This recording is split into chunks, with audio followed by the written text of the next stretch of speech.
pais ficaram preocupados com a saúde dos filhos nos últimos meses. Mesmo assim, evitaram ao máximo visitar o médico, mesmo em casos de viroses ou acidentes domésticos.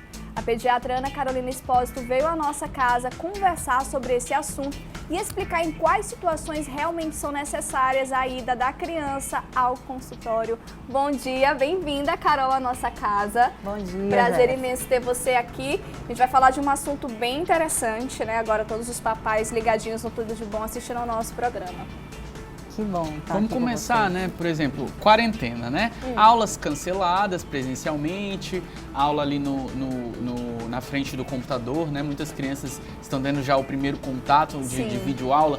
E o computador, a mesa de estudos, é um local já um pouco perigoso, né?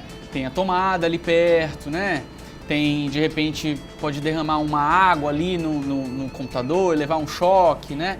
Então, assim, esses primeiros socorros para dedo na tomada, para água com fio descascado, né? Às vezes a criança está ali brincando com uma lâmpada e pode quebrar o vidro da lâmpada, né?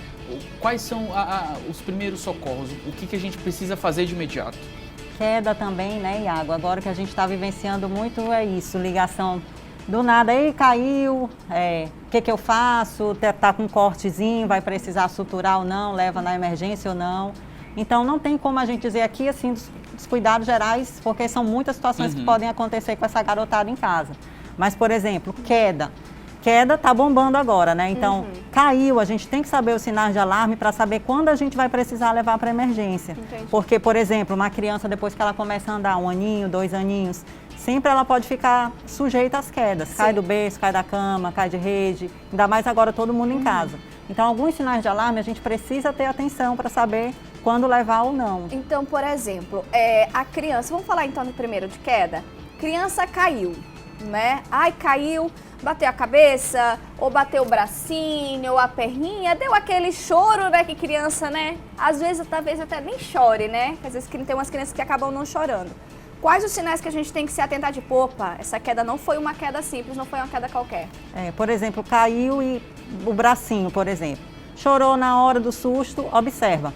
Continuou chorando, aplicou algum medicamento, então deu algum analgésico para a criança tomar, algum medicamento para dor, continua doendo, é bom levar para avaliação na emergência. Sim. Por exemplo, queda batendo a cabeça, criancinha grande, sempre observar sinais de alarme, se ela apresentar desmaio, sonolência, sangramento no nariz ou no ouvido, ou líquido claro, tipo água saindo pelo nariz ou pelo ouvido. Nossa, sério? Exato, aí tem que levar para emergência. Perda de consciência, vômitos logo depois da queda.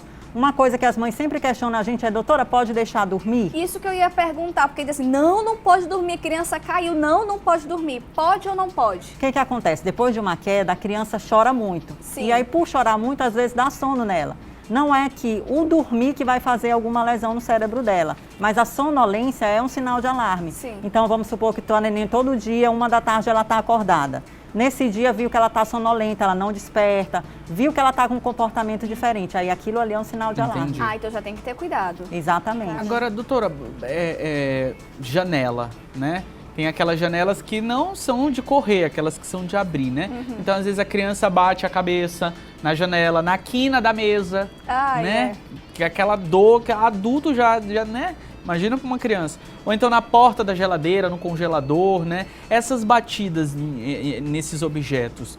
Tem alguns casos que incham, né? Cria o galo, né? Galo, né? Que chama, né? O que a gente faz nesses? Coloca o gelo, coloca uma água morna, já procura uma emergência, ou então se esse galo persistir, né? Se ficar roxo, o que a gente deve fazer? Tem alguns medicamentos, algumas pomadas que a gente aplica no local para ajudar a diminuir. Se for um caso, vamos supor, uma ferida que abriu e está sangrando. Para a gente diminuir o sangramento, a gente pode usar um soro fisiológico gelado e botar em cima, que vai estancar o sangramento. Se for um edema, aquele galo feio que fica às vezes quando bate a cabeça, ali a gente pode botar compressa com água morna. Mas o que vai observar? Caiu, bateu a cabeça e ficou aquele galão. Observa os sinais de alarme. Assim Vê se tem alteração no olho, desmaio, sonolência, vômito. Não tendo nenhum desses, entre em contato com a pediatra da criança ou algum médico da família e observa 24, 48 horas. E aí você falou do galo e eu vou falar agora do corte, né? Porque as mães ficam alarmadas. Sangrou um pouquinho, meu Deus, é caso sério. Vamos pro pronto-socorro, emergência, falta deixar a pediatra, né? O que é que a gente faz no caso? Todo sangramento é realmente grave no caso da criança ou não?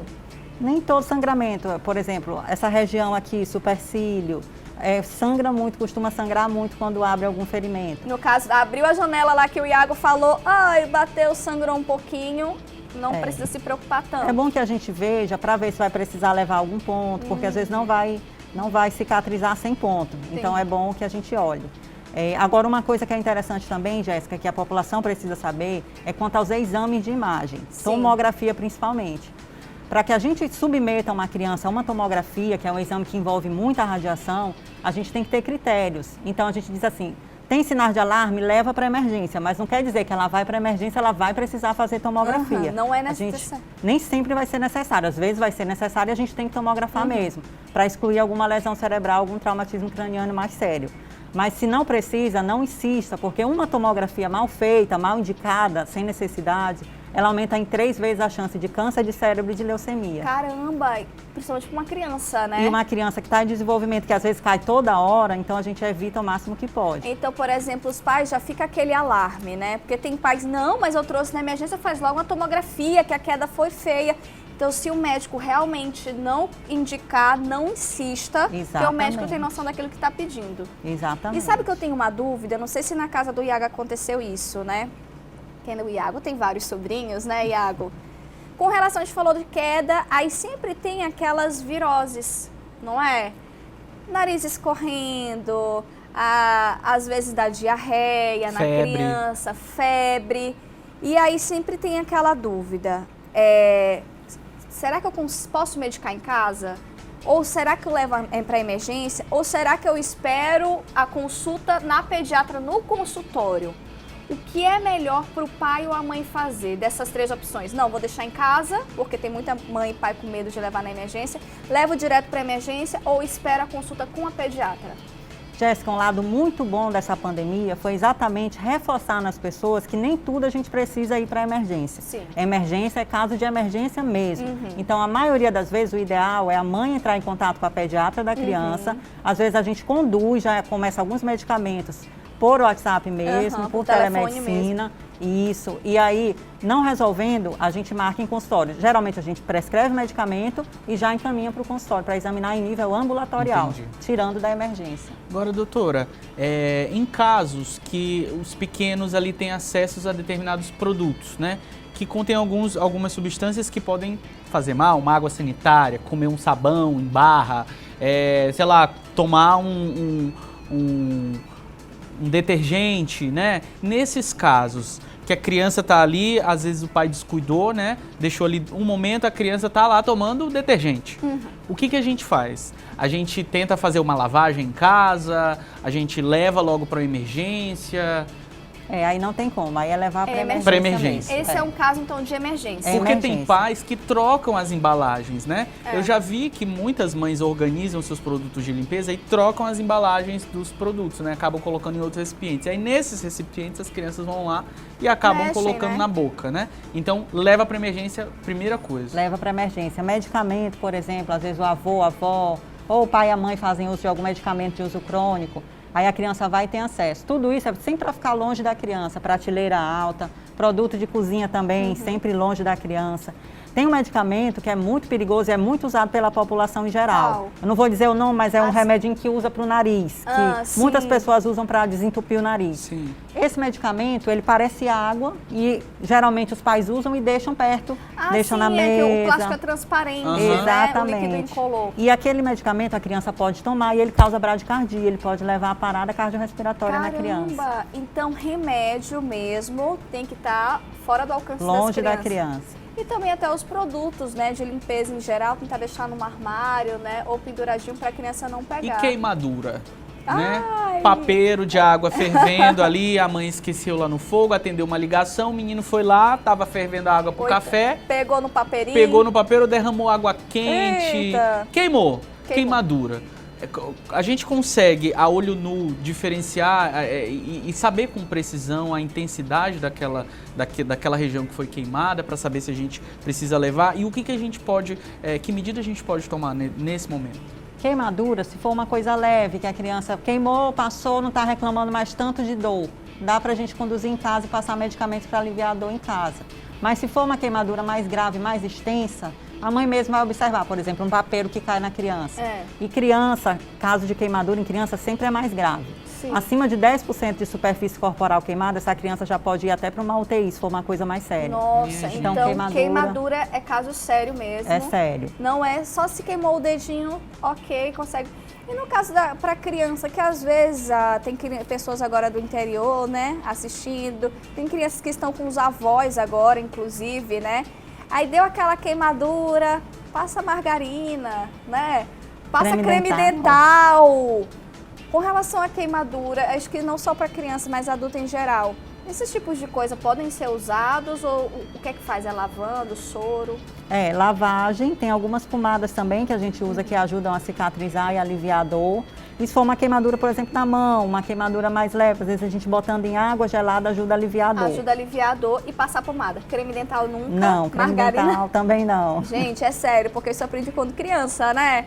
Todo mundo fala, passa margarina, passa creme dental, isso então não existe. Não. E voltando agora para o assunto resfriado, né? Virose, resfriado, gripe. A criança, a mãe preferiu não consultar, não falar com a pediatra ou não levar na emergência. O que é que ela pode fazer em casa para tentar amenizar esses sintomas até que vai chegar um ponto que realmente não, precisa ir ao consultório?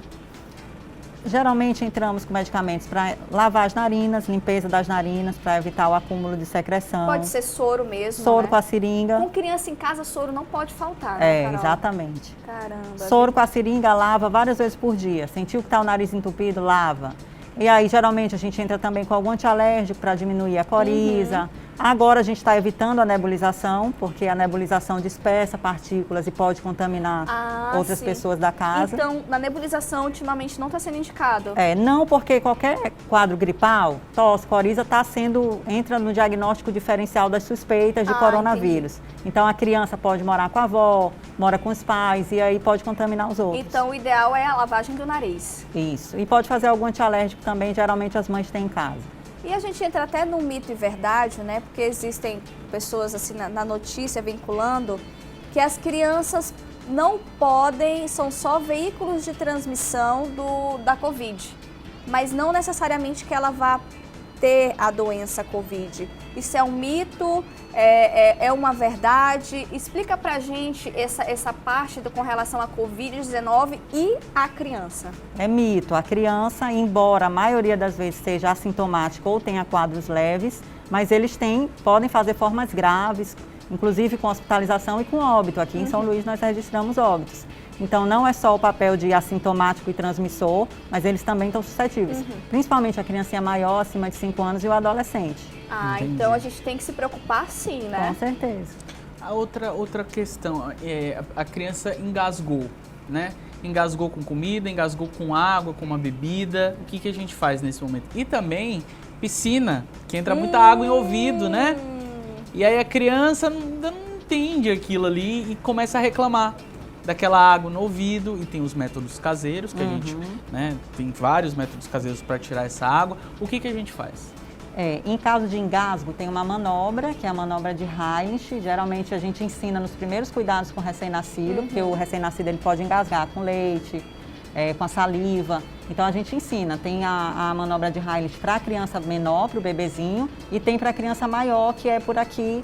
São manobras, a população pode pesquisar no Google, tem manobra de Heinrich, que é para desobstruir via aérea, quando tem algum corpo estranho prejudicando a respiração. E a outra?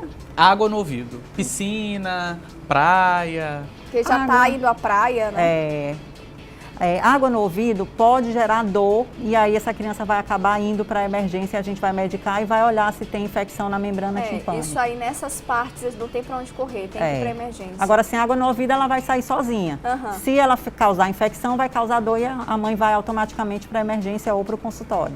Tá aí, ó. Eu achei bem legal essa conversa, a gente agradece muito a sua participação, Carolina, porque a gente desmistifica várias situações, né, desse universo infantil que os pais, principalmente pais de primeira viagem, sempre ficam com muito medo, receosos, e a gente vê a necessidade realmente do pediatra na vida da criança, né? Acho que, de fato, toda criança merece ter seu pediatra, né, Carolina? Exatamente. A pandemia fez com que isso ficasse ainda mais claro para os pais e não só a criança. Quem tinha um médico na família agora em tempos de pandemia conseguiu ter acesso para evitar ir para as emergências. Então, vamos ressaltar o lado bom de cada coisa. Então, a pandemia mostrou isso para a gente. Carolina, eu faço até o convite aí, né, produção, para você voltar no próximo mês, que as aulas teoricamente vão voltar, né, a rotina escolar dessas crianças, para você trazer para a gente os cuidados que esses pequenos pais têm que ter com esses pequenininhos na sala de aula. Pode ser? Tema bom. É um tema muito bom. Polêmico também, né, Iago? Olha, a gente agradece muito a Ana Carolina Espósito aqui hoje. Obrigado mais uma vez pela disponibilidade. Eu que agradeço, Iago. Até os próximos.